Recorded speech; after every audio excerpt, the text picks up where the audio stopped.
চার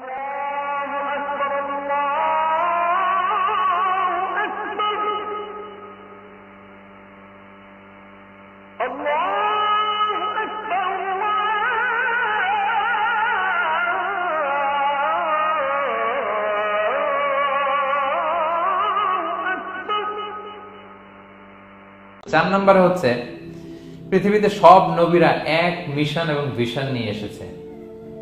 সব নবীরা লা ইলাহার দাওয়াত দিয়েছে, তাই না? এক আল্লাহর দাওয়াত দিয়েছে। আচ্ছা, কখন কি এমন হয়েছে কোন নবী এসে বলছে যে আল্লাহ একজন, আবার আরেক নবী এসে বলছে না আল্লাহ দুই তিনজন হইতে পারে? হ্যাঁ, বলছে? কোন নবী এসে বলেছে মৃত্যুর পর এক জীবন আছে, হিসেব দিতে হবে, পাই টু পাই হিসেব হবে। আরেকজন বলছে না, এরকম নাও থাকতে পারে। এরকম এক নবী এক কথা, আরেক নবী আরেক কথা হয়েছে? এগুলো নবীদের মধ্যে হয়, কবিদের মধ্যে হয়। এক কবি এক কথা বলে, আরেক কবি, এক দার্শনিক এক কথা বলে, আরেক দার্শনিক আরেক কথা, এক রাজনীতিবিদ এক কথা, আরেক রাজনীতিবিদ আরেক। এদের মধ্যে থাকাথাকি হয়, কিন্তু নবীদের মধ্যে কথার মধ্যে এগুলো আছে?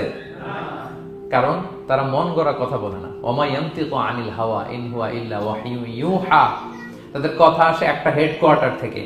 হেডকোয়ার্টারটা কার? আসমানি রেভেলেশনের বেসিসে ওনারা কথা বলেন। মন গড়া কোন নবী কোন কথা বলেন না।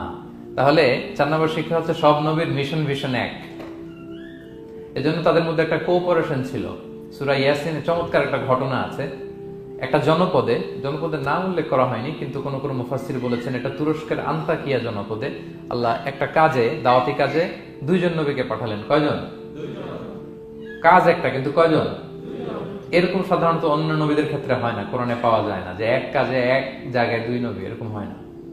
এক্সেপ্ট মুসা আলাইহিস সালাম, ওনার কথা বলার জড়তা ছিল, তো উনি আল্লাহকে বলেছেন আল্লাহ আমাকে যেই তাওরাত দিয়ে পাঠালেন আমি তো কথা ক্লিয়ারলি বলতে পারি না, জড়তা, মামলিং হয় আমার মুখে। আমার ভাই আখি হারুন আফসাহু মিন্নি লিসান, ও আবার খুব ফ্লুয়েন্ট ছিল। আমি নেতৃত্ব দিব, কিন্তু হারুন ভোকাল দিবে, আপনি তাকে নবী বানায় দেন। মুসা আলাইহিস সালামের দোয়ার বদলতে আল্লাহ হারুন আলাইহিস সালামকে নবী বানায় দিয়েছিলেন। 2 ভাই মিলে ফেরাউনের কাছে দাওয়াতি কাজ করেছে। কিন্তু এছাড়া আর এরকম দেখা যায় না যে এক এলাকায় এক কাজে 2 জন নবী, না। এইখানে দেখা গিয়েছে আন্তাকিয়া জনপদে আল্লাহ এক মিশনে কয়জন নবী পাঠিয়েছেন? 2 জন। আচ্ছা, কিছুদিন পরে আরো একজন, তাহলে হইলো কয়জন? 3 জন। এক কাজে এক জনপদে এক এলাকায় মোট 3 জন নবী, কিন্তু এদের মধ্যে কোনো মারামারি নেই। আমাদের দায়ীদের অবস্থা দেখেন তো বাংলাদেশে, মাশাআল্লাহ। আমাদের প্রত্যেক দায়ীদের একই মিশন না? একই মিশন, একই ভিশন, একই লক্ষ্য, একই ডেস্টিনেশন, কিন্তু কত বিভেদ, কত বিরোধ দেখেন। আল্লাহ তাআলা সূরা ইয়াসিনের 14 নম্বর আয়াতে বলছেন ইদ আরসালনা ইলাইহিম মুসনাইন, প্রথম 2 জন নবী পাঠালাম একটা মিশনে, ফাআজ্জাজনা বিসালিস, এবং 3য় জন দিয়ে আরো এদেরকে মজবুত করলাম। ফাকালু ইন্না ইলাইকুম মুরসালুন, তারা যে 3 জন একই কথা বলল যে আমরা রাসূল হয়ে এসেছি। তাহলে দেখেন নবীদের মধ্যে পারস্পরিক শ্রদ্ধাবোধ ছিল। বড় নবী, ছোট নবী, প্রধান বক্তা, দ্বিতীয় বক্তা, তৃতীয়, এগুলো ছিল না। এই 3 নবীর মধ্যে প্রধান নবী, দ্বিতীয় নবী, তৃতীয় নবী আছে নাকি? না। 3 জন একই মিশনে, একই ভিশনে, কোঅপারেশনে তারা এগিয়ে গিয়েছে। তো দেখেন আমরা যারা কোরআনের দায়ী, আমরা তো নবীদের কাজটাই করি, ফলে আমাদের মধ্যে এই কোঅপারেশন থাকতে হবে, এই রেসপেক্ট থাকতে হবে। আমি ব্যক্তিগতভাবে খুবই লজ্জিত যে আমাদের এই দাওয়া অঙ্গনটাকে আমরা কলুষিত করে ফেলেছি।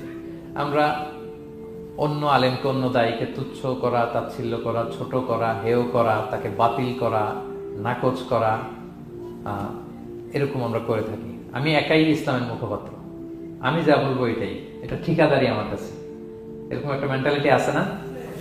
এটা নবীদের মাইন্ডসেট এরকম ছিল না।